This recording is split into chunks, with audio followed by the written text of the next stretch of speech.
आप सभी को जय मसीह की मेरे प्रिय भाई बहनों। तो मेरे प्रिय भाई बहनों, आप सब कैसे हैं? आशा आप लोग बहुत बहुत अच्छे होंगे। और अगर आप लोग अच्छे नहीं हैं तो आप लोग कमेंट में बताइए, मैं आप सब के लिए प्रेयर करूंगी। और अपना अपना नाम कमेंट में ज़रूर लिख दीजिएगा, ठीक है? तो आइए आज का हम वचन स्टार्ट करते हैं पवित्र बाइबल से।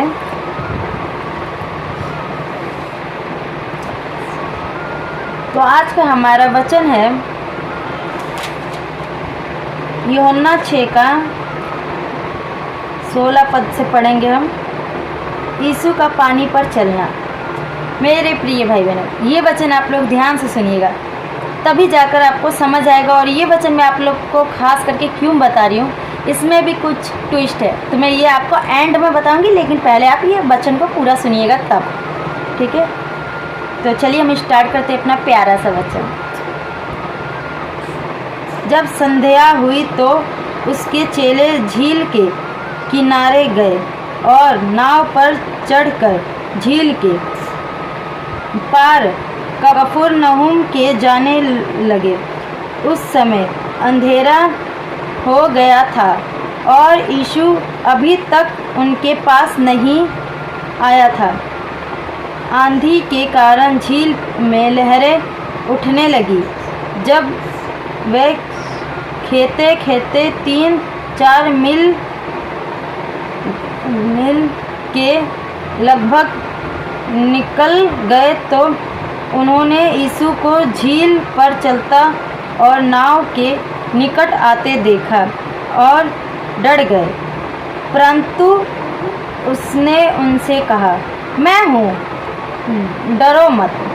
अतः वह उससे नाव पर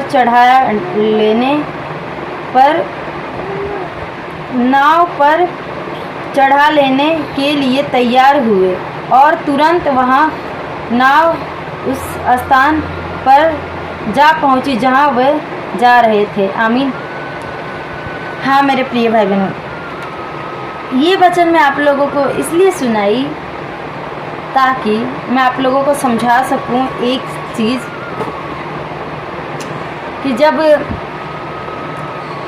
प्रभु के चेले जा रहे थे तो प्रभु को देखे वो लोग पानी पे चलते हुए। तो आप इससे अंदाज़ा लगा कर देख लीजिए, हमारा प्रभु मनुष्य होकर अपने विश्वास के कारण पानी पे चल सकता है तो वो क्या क्या कर सकता है ना? और मैं आपको बता दूं, ये वचन मैं आपको इसलिए सुना रही थी कि रामायण तो सभी ने देखा है और वो लोग एक ही गुण गाते हैं कि राम राम का जो पत्थर था उस पर राम लिख दिए थे तो समुद्र में चल रहा था। तो मैं उन सब से पूछना चाहती हूँ, क्यों भाई, अगर आपके राम सच में प्रभु थे तो वो खुद ही अपने सेना लेकर क्यों नहीं चल पड़े? वो तो क्रोध में आकर यूं धनुष उठा के तान दिए। चल के तो जाना चाहिए था पानी के ऊपर, लेकिन नहीं चले। तो मेरे प्रिय भाई बहनों, समय अभी भी है। अपने मन को अपने काबू में रखिए और अपने मन को शांत कीजिए और ये सोच के देखिए कि जीवित परमेश्वर कौन है।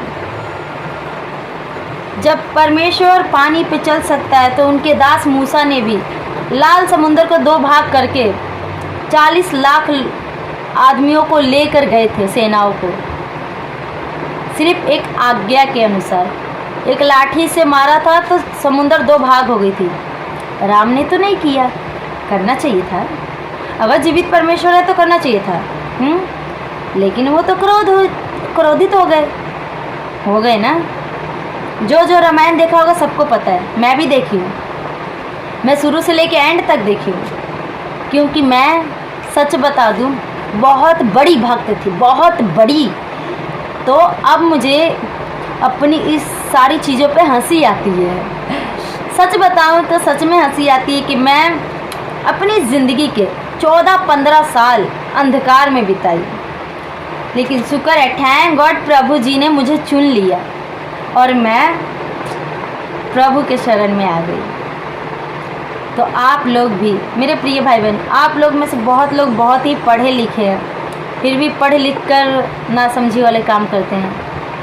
लेकिन मैं आप सबसे कहना चाहूँगी कि अभी टाइम है और समझ जाइए और प्रार्थना के साथ प्रभु को ग्रहण कीजिए, क्योंकि वहाँ पे जाके ना मुंह दिखाने लायक कोई नहीं रहेगा।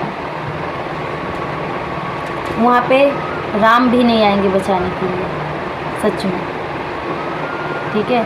लेकिन अब हमारे प्रभु आएंगे, दया नहीं दिखाएंगे। एक बार उन्होंने दया दिखाई है अपनी जान देकर, दोबारा दया नहीं दिखाएंगे, दोबारा न्याय होगा, सिर्फ न्याय। तभी टाइम है, आप लोग आ जाइए, ठीक है। और मेरे विश्वासी भाई बहनों, अगर आप सबको मेरी कोई बात बुरी लगी हो तो मैं आप सबसे क्षमा मांगती हूँ, और जो अन्य लोग को भी बुरी लगी हो तो क्षमा मांगती हूँ। लेकिन मेरे प्रिय भाई बहनों, यही सच है, अगर राम भगवान थे तो समुद्र को 2 भाग क्यों नहीं किए? करना चाहिए था, अपनी सेनाओं को लेकर जाना चाहिए था ना, लेकिन नहीं गए। लेकिन हमारे प्रभु यीशु मसीह के चेला मूसा ने समुद्र 2 भाग किया था, एलिया ने भी 2 भाग किया था। पूरी बाइबल में 4 बार समुद्र 2 भाग हुई है परमेश्वर के दास के दौरान। राम ने तो नहीं किए। चलिए कोई बात नहीं। प्रभु आप सभी को इस वचन के दौरान बहुत सारी आशीष दे। God bless you. अगली वीडियो में फिर मिलेंगे। आप सभी को जय मसीह की।